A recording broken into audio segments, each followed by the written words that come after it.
Welcome to this Q&A session of the School of the Built Environment here at Oxford Brookes University. My name is Joe Tarr. I'm the head of School of the Built Environment and professor in project management. I will now introduce members of the panel, starting with Freddie.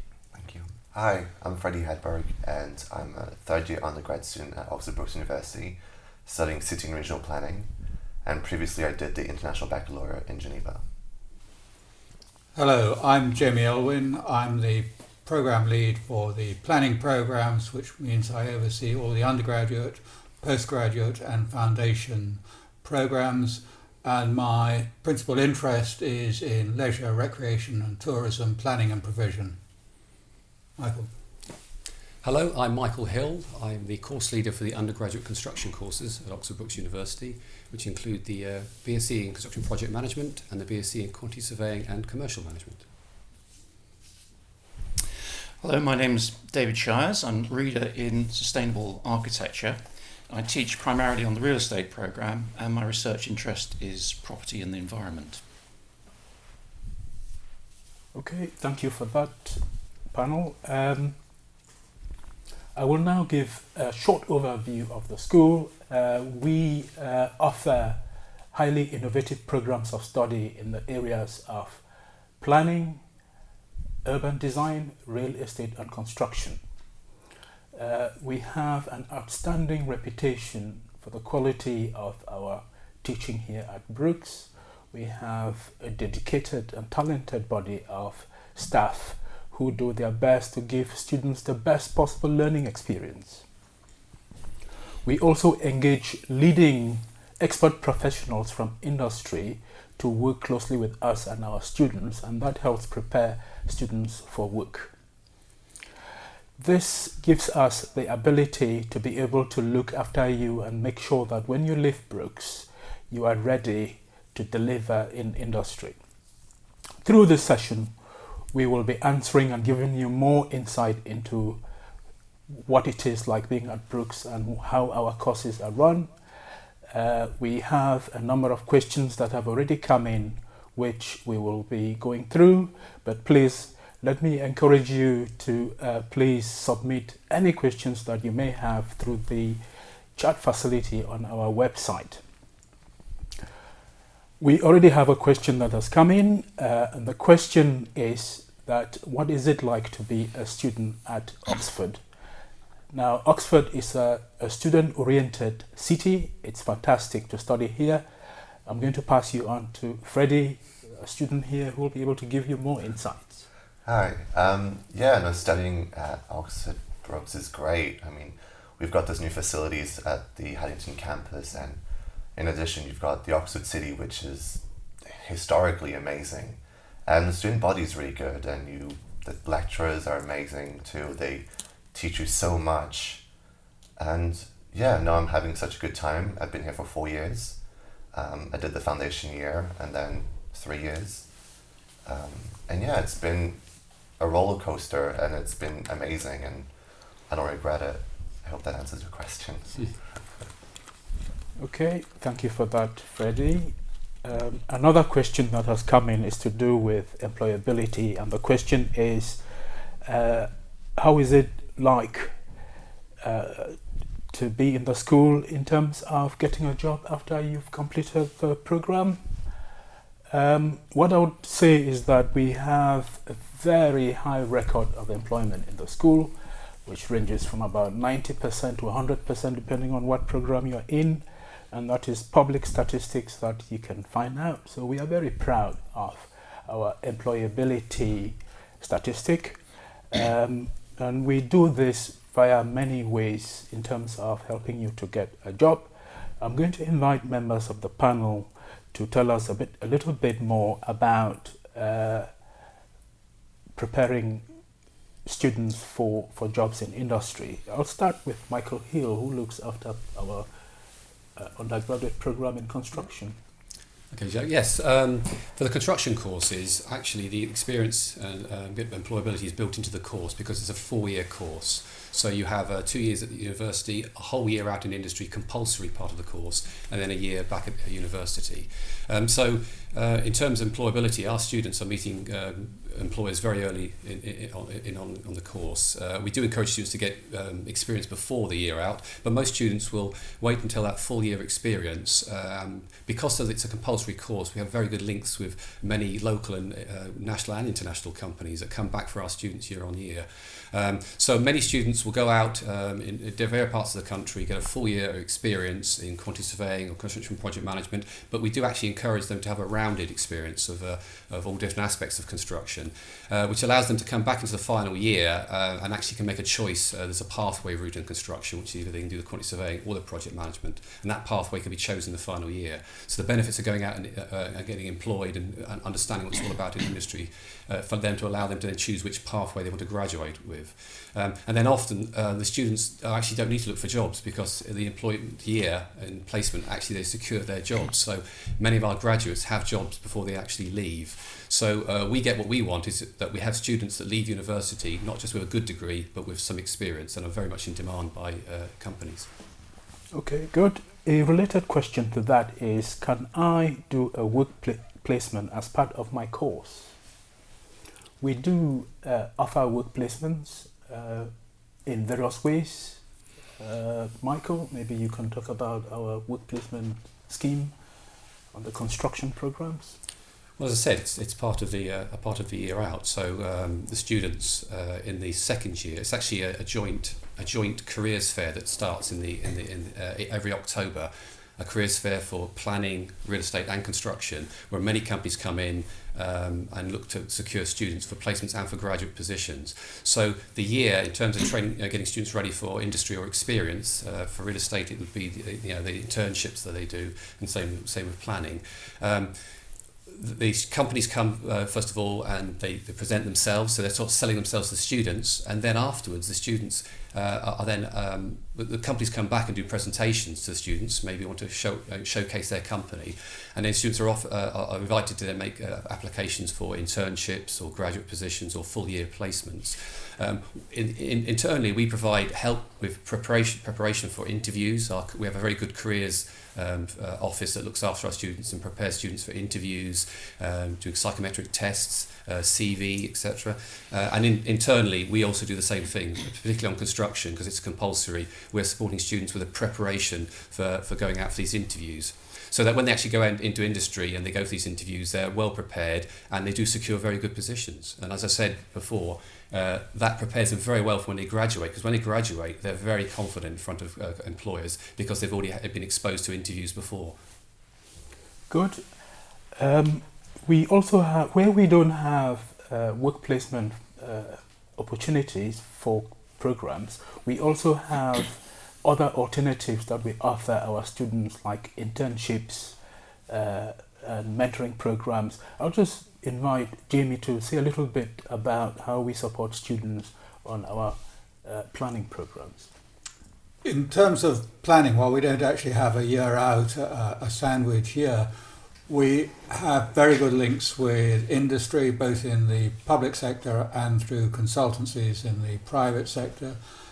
We are frequently asked, do we have any good students who may be available either actually over the summer to work on particular projects that the consultancies or the local authorities are dealing with, and that gives our students experience, but also quite often these firms are actually looking for somebody to employ long term, and many of our students have employment lined up prior to actually graduating and finishing. So overall, getting employment is not really a great issue for us because of our links and because of the way that we kind of interact with both the students and the industry itself. Okay, good. Can I just add that we also have opportunities to work with industry that would help in terms of employment. We have a mentoring scheme that we have developed with our large alumni in real estate, where we pair up students with leading industry professionals and they get sound advice about their future careers. So that really works very well for us. We also use social media like LinkedIn, where we have a facility for bringing together existing students and graduates that have completed over the years and working in industry, and they exchange ideas about how it is like in industry, and just help provide advice on how to get on in life, really. Now let's move on to the next question, and the question says, how will I be assessed during the course? And so this is about courseworks and exams. We provide various means of assessing our students, from coursework to exams, and it all depends on the module that you're taking. I'll invite Jamie to say a little bit about how we actually assess students on our undergraduate programs. Assessment is done through a variety of methods. First of all, there are the traditional essays, which students obviously have done prior to coming to Brookes. We also do presentations, which I know that many students have already done. This may be as an individual, it may be in a group.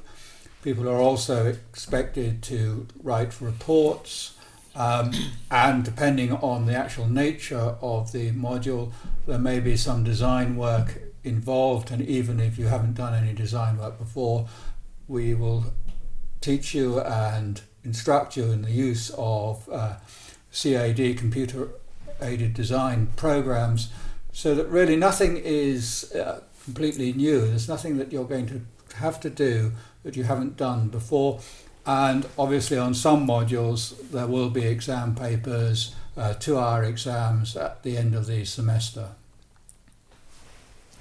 Okay, thanks for that, Jamie. Another question that has come in is about the sizes of classes, and the viewer is asking, what are the size of classes like?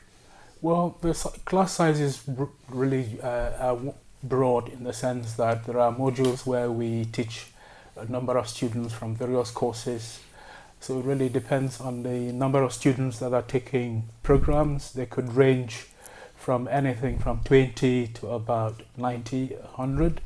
But we have developed mechanisms for ensuring that where we are teaching large class sizes, we break students down into smaller size groups, so that you get a really close, almost individual tuition, as much as we can provide. Michael, do you want to say a bit about this? Yes, I think, we don't want to stop students coming together. We're planning, real estate and construction, so we want students to come together. So, but obviously we need to focus on our discipline as well. So we usually find that the first year modules, there are shared modules. Planning and economics, and law, these are areas where we share. So it's good to get students together, and therefore they're usually based on maybe fairly large lectures, but then they break down into seminar groups where there's smaller groups, and those seminar groups are usually about 20. So we do break down into smaller groups, but we give the opportunity for students to come together as a group. But I think it's fair to say, more from the second year onwards, we then go into our disciplines, and therefore it all depends what the cohort size is for the actual courses. So for construction, about 40 to 50 students coming together to carry on with their discipline subject areas. But even within those 40 or 50, we split into seminar groups sometimes, depending if we're doing computer practicals, then maybe it's better if we're in like groups of 20, etc. On real estate, I think it's about 90 odd students. Similar sort of thing, you have the lectures, and then you break down into smaller seminar groups. I suppose it's the same for planning.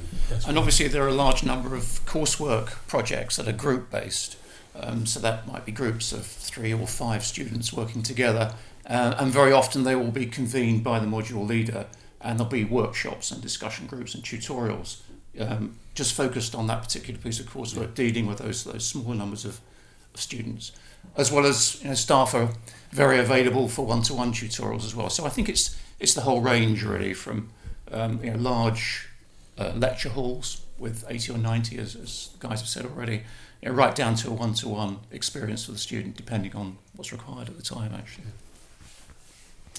Good. Another question is, could you advise me what support is available during my course?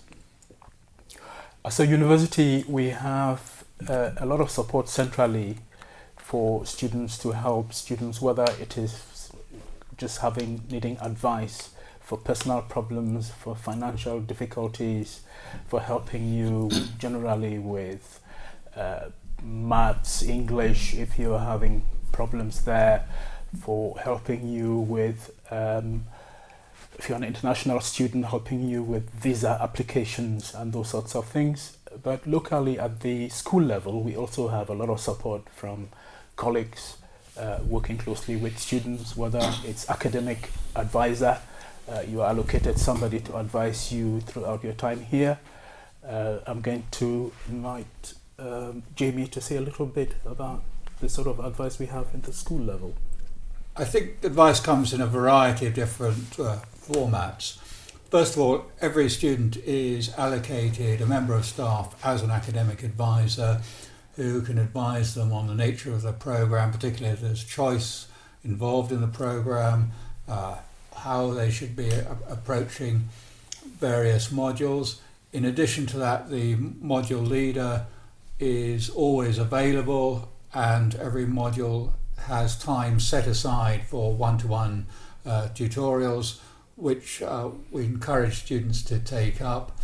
As Joe has already said, the university also has a wide range of facilities, expertise to help people who may need particular advice, support, whether this is in writing essays, whether this is in terms of doing some statistical analysis.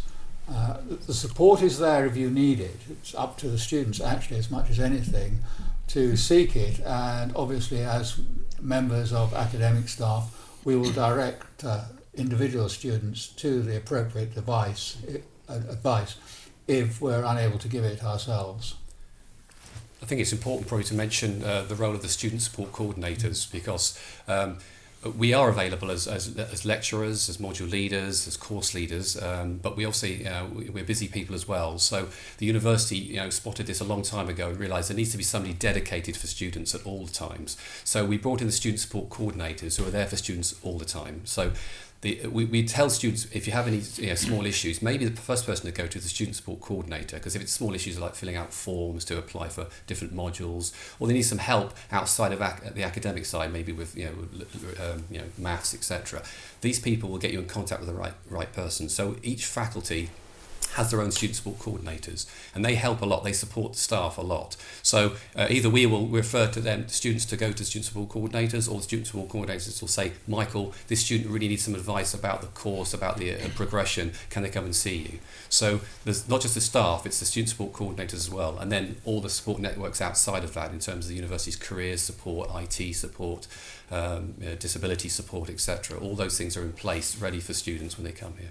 I think it might just be worth saying that underpinning all these excellent systems that we've got in place and support mechanisms is the view of the staff. If you're smart enough to get onto one of our programmes, you're smart enough to get a very good degree. So we're very much on your side if you come to Brookes, and that's our mission really, is to get you through with the best possible degree.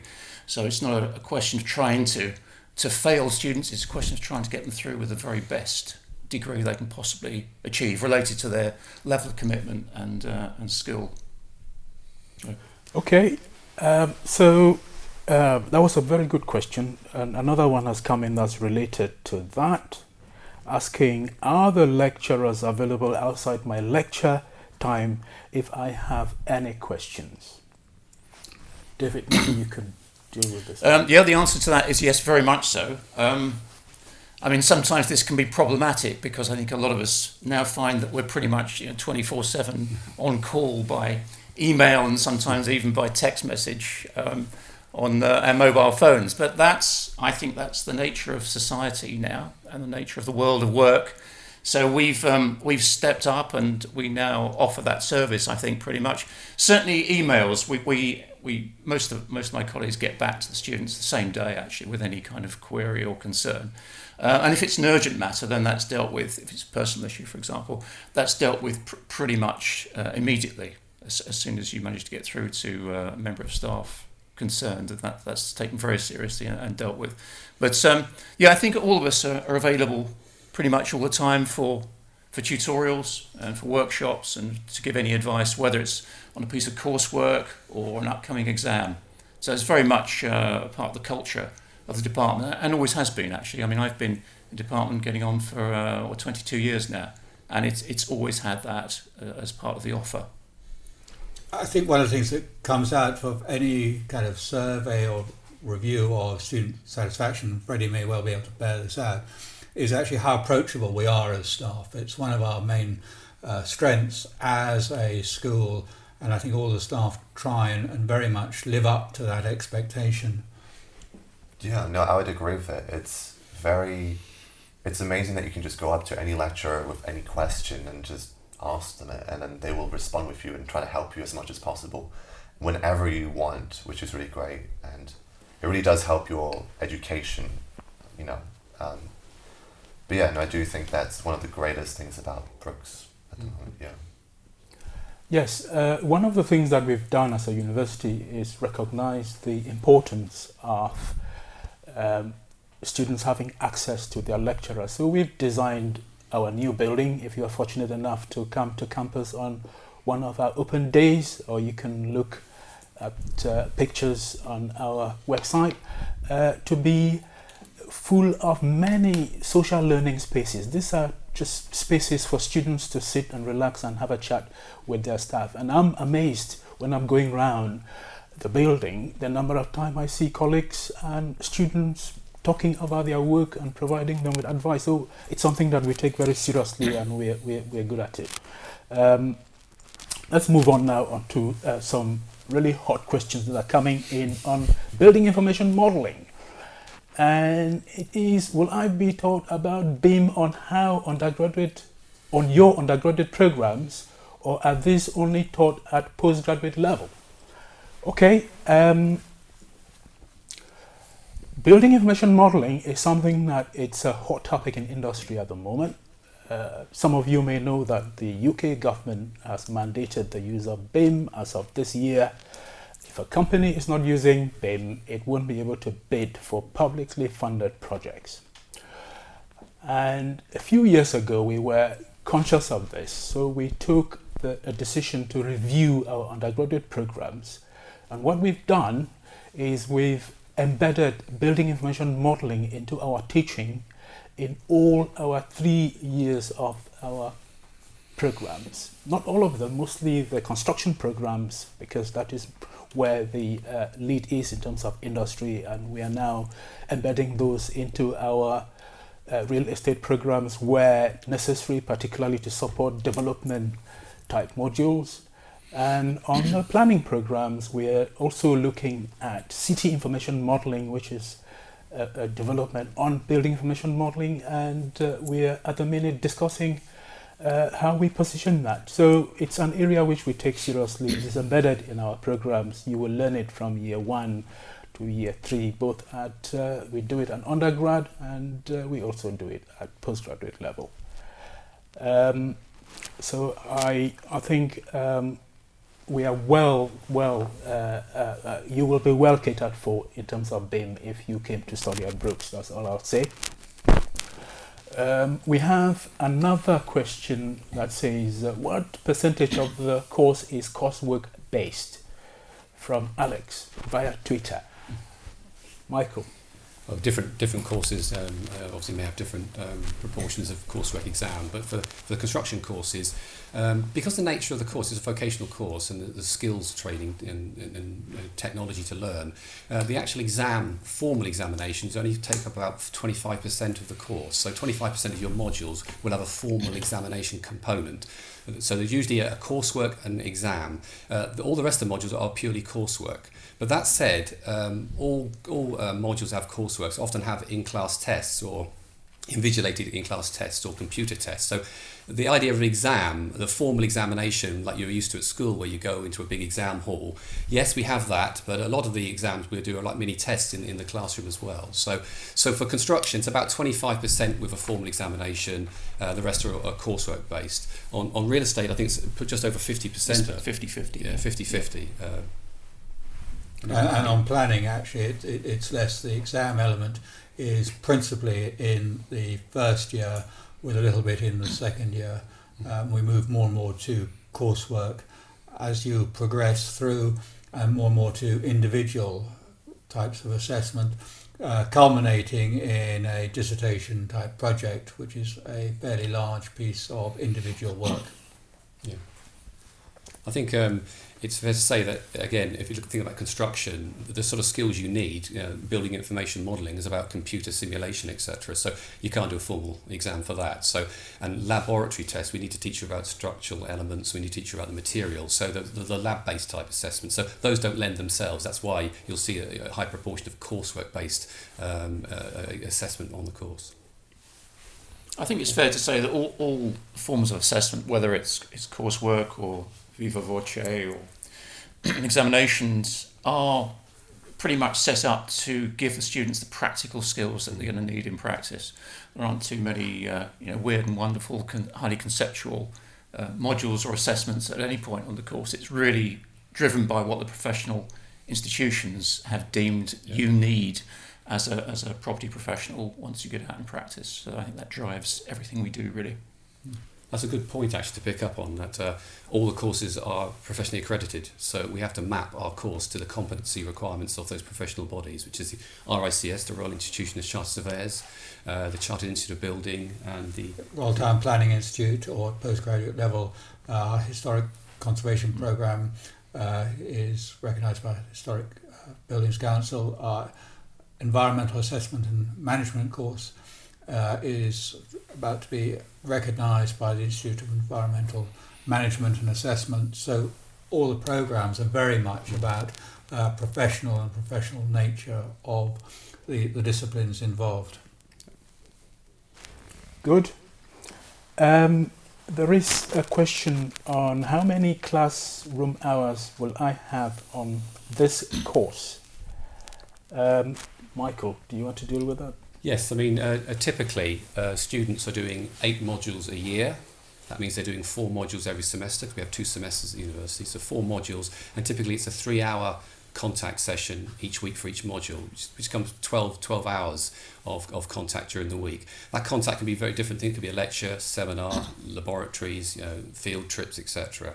But to remember that each module should have 150 hours of effort from the students. So it's not just about being in the classroom. You will be set work to do outside the classroom, so in the library or going into groups working on projects, etc. So although the contact with the staff may be only 3 hours a week on each module, there's lots of work to do during the week as well. I think in addition to those 3 hours of what we might call formal contact, we've already mentioned the ability to go and see the module leaders or those in charge of the actual programme. There may well be field trips and site visits. In addition to that, there might well be group meetings, and the groups may well ask if they could see the module leader at the same time. So the strict contact hours are really only the start, they're not the end. Okay, good. We have some questions that are coming in now about the nature of the school. The first question I hear in that area says, how many women are in the department, I'd say school? That's a very good question. There is an image out there in terms of construction, real estate planning, about being male-dominated. And one of the things that we do here at Brookes is try to encourage a lot of participation from the female, from the diverse community. And so it's an area which we take very seriously.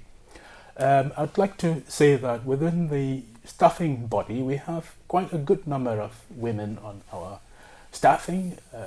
About a third are women. And we try and get in as many as possible to stand in front of the students from industry as well. And we'll talk a bit about that later.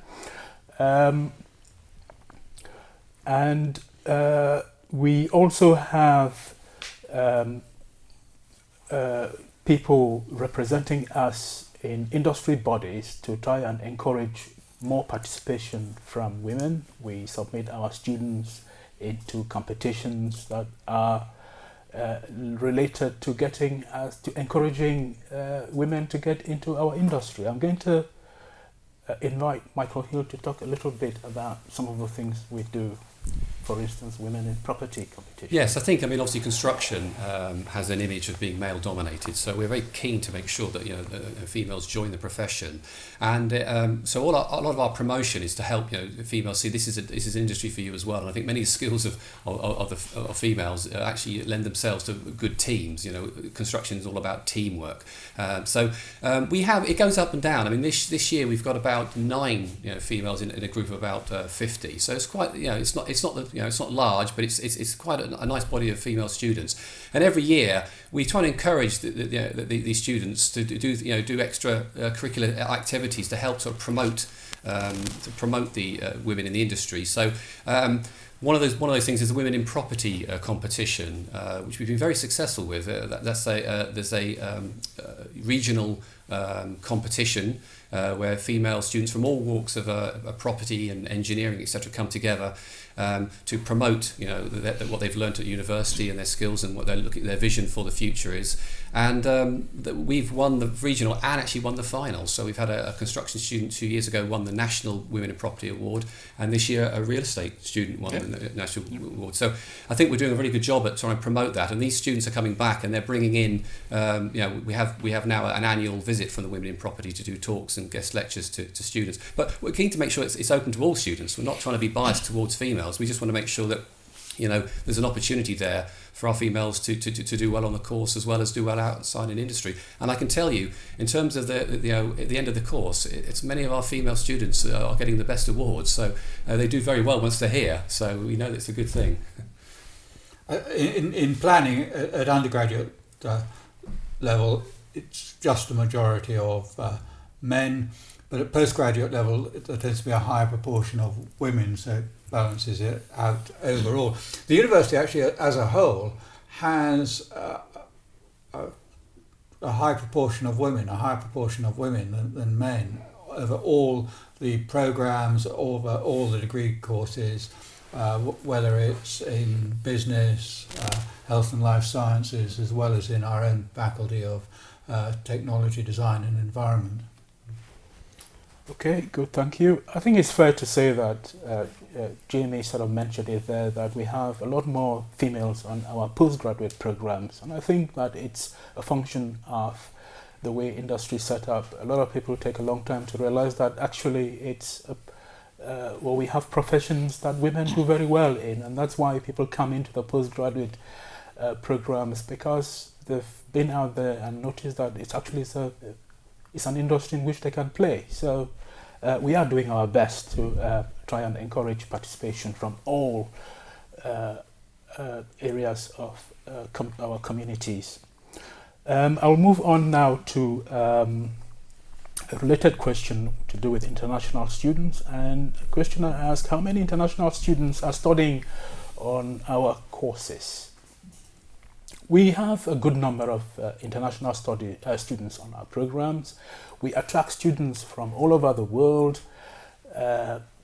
We attract a lot of students from Southeast Asia, from Africa, from the United States. We actually do a lot of work internationally with professionals. We have programs that help to develop capacity within industries around the world, and that helps us to have some visibility and for students to apply onto our courses. So we have a good number of students coming onto our programs. Jamie, do you want to say a little bit about that? It's very much an internationally based school, as Joe has already indicated. Many of our students, I wouldn't know what proportion, come from whether it's Europe or elsewhere in the world. and it slightly varies from program to program. Some are more internationally orientated because of the professional nature of some of the programs. They're very much based on what we might call UK legislative processes and government processes, particularly in the area of planning. But possibly Freddie would like to say something about having come here, having had a different educational background, and how that adjustment process actually materialised. And you, of course, did the foundation, which possibly helped you get into the way in which we do things here. Yeah, no, it was very different. I mean, I came from the French system back in Geneva/France, and coming here was very, very enjoyable. I adjusted quite quickly, and everyone was very welcoming. And yeah, the education system wasn't really new, but I could adapt to it very easily and just enjoy it as much as possible and come up with this great pieces of work. And yeah, and just meet loads of other international students and learn where they come from and how difficult or not difficult it is to just study here in the UK, especially at Oxford Brookes. I hope that answered your question. Yeah. There's a lot of support, isn't there, as well, for international students. We have an international office that caters specifically for international students to help with language issues, cultural issues, accommodation. So I think they're well supported. I think. Yeah. I think that also the induction, we're conscious to bring, we don't want to sort of, put international students in a silo. We want students to come together. So the induction period is all about bringing international and home students together and working on group activities, etc. So in the first week you're here, you're getting to meet other people and get to understand different cultures. And it's really great for the group work we do. When we have different cultures in a group, it's fantastic, that sort of interaction between the students. So, yeah. I mean, that's the way the profession is increasingly. Yes, Most property, construction, town planning firms are now international. Their clients are from all over the world, and very often the offices have international members of staff as well. So it is literally a global village. So we're very conscious of that and trying to encourage as many international students to come as possible. I also think in terms of the modules, some of the material we're putting across, a lot of that is using international case studies, international examples. We're certainly not restricting it to a UK experience. And on some of the programs, there are international field trips as well. So the internationalization of the programs is actually very important and very much key to the way in which we want to develop them. It's worth also mentioning that because our students have opportunities to go out around the world to work in these industries, that within the course itself we have language modules, free language modules for students. So in all our courses, every year a student can do one language course, one module in language each year. So that's French, German, Spanish, Chinese, Japanese, etc. So that's an addition you don't have to pay for. So. And on the planning programs, we are part of the Erasmus system, so students can go on a semester or even a year's exchange. Obviously, they have to still meet the professional requirements, but we have some quite good links with universities in Australia in particular that are doing planning programs, so it's relatively easy for students to go on an exchange and do the equivalent modules. And if I might add to that, I mean, last year I took two trips actually, one to Amsterdam for a short weekend and another one with another body of students to go to Brazil, and that was very educational.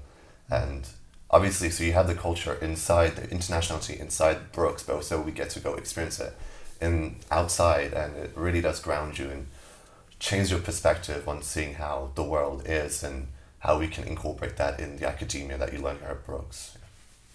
Good.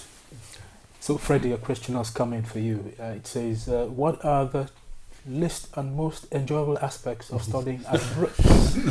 That's a good question. Well, let's start off with the least enjoyable moments.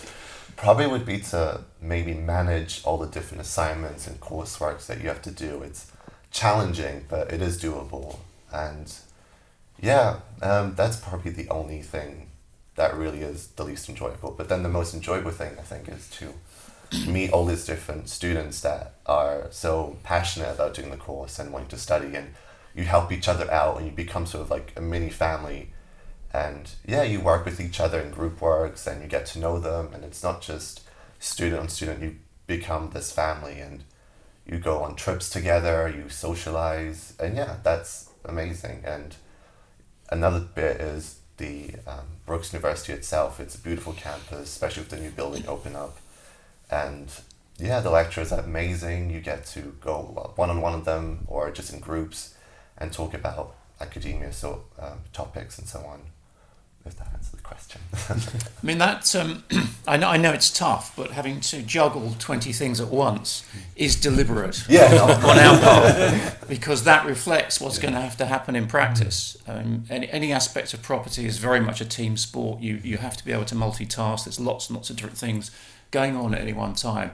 It's not a kind of single stream activity. So I know it's tough at times, but it's for your own good. It builds character and it builds skill level. So it can be uncomfortable, but it's worth it. I think. Definitely, I think starting from year one and gradually moving on, I think you get a hold of it. But it is something you learn on the way. Yeah, no, that's right. And it's good. It's a good skill to learn. Yeah. Okay, good. We now move on to questions in the area of research, and there's a question: how does research within the school feed into the undergraduate courses?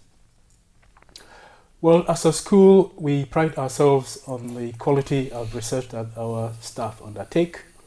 In the most recent research assessment exercise that the UK government does every 5 years on universities, we did extremely very well.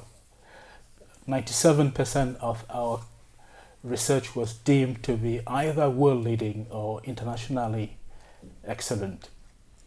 So it's research is something that we take very seriously, and we do it for a very simple reason, in that it helps us to ensure that our programs are at the cutting edge of what industry needs, what industry is doing, and we're looking as well into the future and the future needs of the industry. We work very closely with industry in shaping our research programs.